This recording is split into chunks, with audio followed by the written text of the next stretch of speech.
नमस्कार साथियों, आप देख रहे हैं केशव सिंह वॉइस।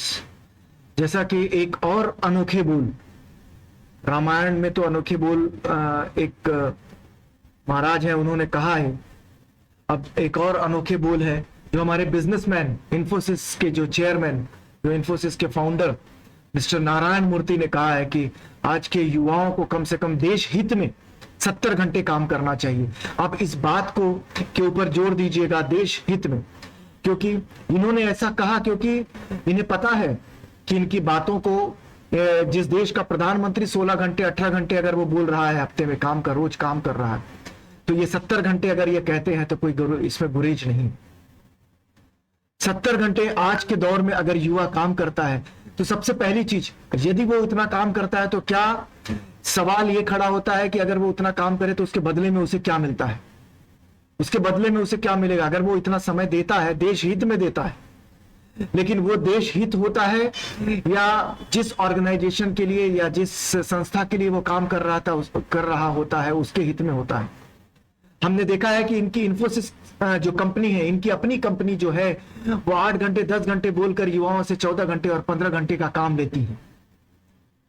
हमने यह भी देखा है कि जो यही कंपनी जो फ्रेशर्स को अपने यहाँ पे एम्प्लॉय करती थी 2014 में, जिस स्केल पर वो लेती थी, जिस सीटीसी पर लेती थी, आज 2019 में भी उसी पे ले रही है या बल्कि उससे कम पर ले रही है। तो इन्होंने ये जो कह गए हैं, ये अपनी बातें कि 70 घंटे काम करना चाहिए, तो इस पर ये खुद कितना अमल करते हैं। इन्होंने यह नहीं कहा कि इस देश में जो जिस तरह से बेरोजगारी बढ़ी है, जिस तरह से महंगाई बढ़ी है, उस महंगाई को अगर काउंटर करना है तो क्यों ना उस स्केल में लोगों की सैलरी में भी इजाफा किया जाए। ऐसे भी सवाल तो उठने चाहिए, यह भी एक सवाल उठना चाहिए था, लेकिन इन सवालों को उठाए कौन? क्योंकि यह देश हित में नहीं है। यह जब हम यह बात करेंगे तो यह हो जाएगा व्यक्तिगत हित में।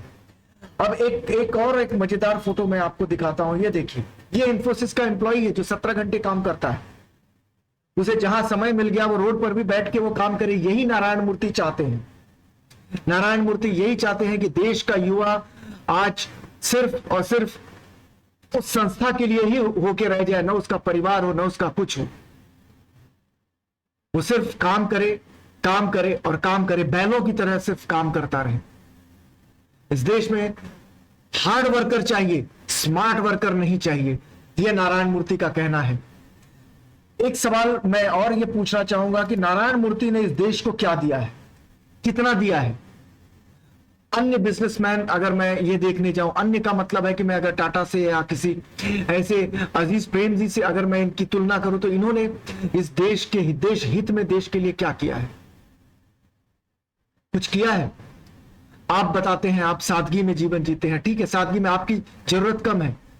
इनकी जो बेटी है, जो इस समय देश के प्रधानमंत्री की पत्नी है, उनके ऊपर भी ये लगा था कि वो भी उन्होंने भी टैक्स चुराया है।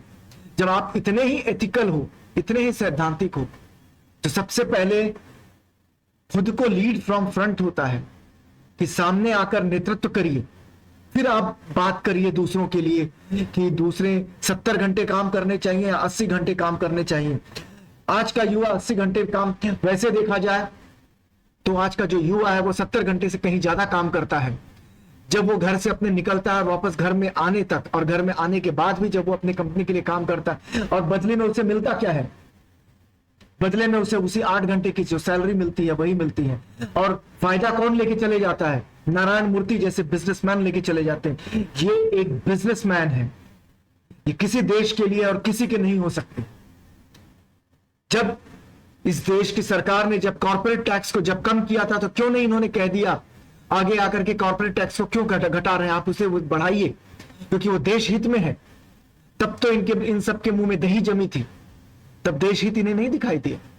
देश हित उन्हें वहां दिखाई देता है कि जो दबा कुचला जो नौकरी वर्ग है, जो नौकरी पेशा वर्ग है, आप उन्हें किस तरह से आप उनको निचोड़ सकते हो, उन्हें निचोड़िए। क्योंकि वो तो चुप रहेगा, वो शांत रहेगा, वो सिर्फ करता जाएगा। आप जब चाहे तब उसे आप नौकरी से निकाल दीजिए, वो कुछ नहीं बोलेगा, वो सिर्फ घुटेगा। तो नारायण मूर्ति जैसे सोच इस तरह की घटिया सोच वाले भी इंसान इस देश में हैं। ये मुझे कहने में किसी तरह का गुरेज नहीं है।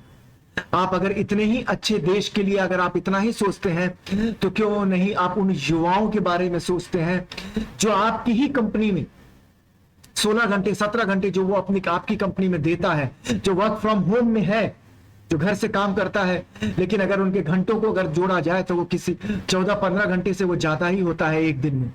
तो आप उन्हें क्या देते हैं उसके बदले में? तो एक बार अपने गिरेबान में झांकिए और देखिए और फिर बात करिए। आज का युवा तैयार है 14 घंटे 16 घंटे काम करने के लिए, लेकिन बदले में उसे भी उसका मेहनताना मिलना चाहिए। फिर वो कैसे वो करेगा? क्योंकि महंगाई इतनी है कि वो करेगा। लेकिन नहीं, आप ये नहीं करें, आप ये इस बात पर आप जोर नहीं देंगे, क्योंकि वहां पर आपकी तंगहाली दिखती है, आपकी सोच, आपके दिमाग के दिवालियापन की तंगहाली दिखती है। मिस्टर नारायण मूर्ति, धन्यवाद।